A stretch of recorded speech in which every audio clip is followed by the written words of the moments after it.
Good morning, children. I have a great story for you today from God's Word. You know, sometimes though, isn't it hard to wait for something really good? Think about it.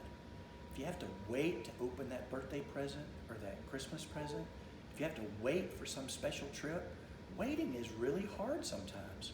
Well, you know what? God's people experienced how hard it was to wait, just like you and I do sometimes. Let's find out about it.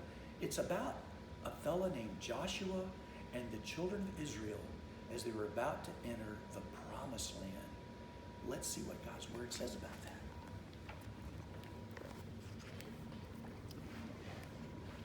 that. After Moses died, God gave his people a new leader. His name was Joshua, which means the Lord saves. Joshua was going to lead God's people into the special land God had promised to give them. By this time, God's people had been wandering around in that baking desert for 40 years. So you can imagine how sick they were of sand and anything yellow and tense and walking and being hot. And how happy they were to reach the edge of the desert and to see their beautiful new home right there in front of them, all cool and green and lovely. There was only one problem: Jericho. Jericho was a city, but it wasn't just any old city. It was a fortress, and it stopped anyone from getting into the land.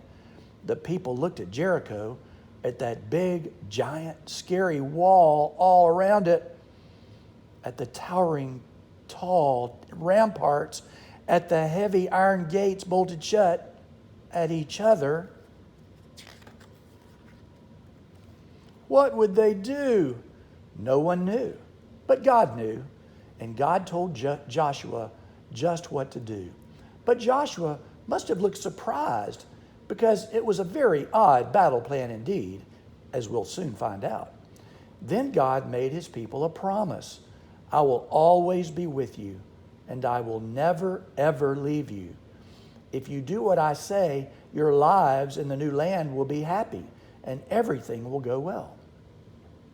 So Joshua gathered his army together. They had their swords and spears and shields. They were ready to fight. But the plan wasn't about fighting. It was about trusting and doing what God said. Joshua's army went marching around the city, day after day after day. They're too scared to fight, the people in Jericho said. But they were wrong. God's people weren't scared. They were waiting for God to tell them what to do next.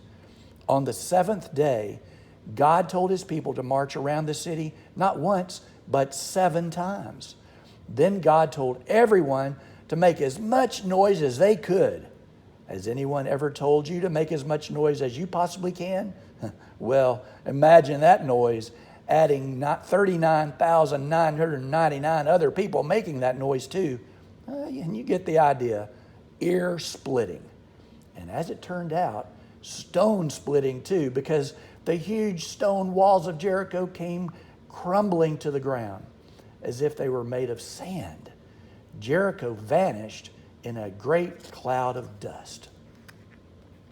So it was that God's people entered their new home, and they didn't have to fight to get in. They only had to walk. Joshua said, God has brought you safely here. Now, will you do what he says? Everyone said, we promise. Only God can make your heart happy, Joshua said. So don't pray to pretend gods. No, they said, never. I'm afraid they didn't keep their promise.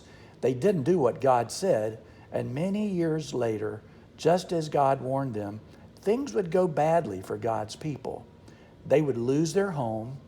Enemies would capture them and take them off as slaves. And God's people would scatter into many different lands.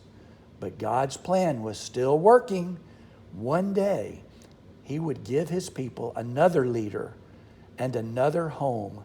But this home, no one could ever take from them. That's a great story, isn't it, kids? All right, we'll see you next time, okay?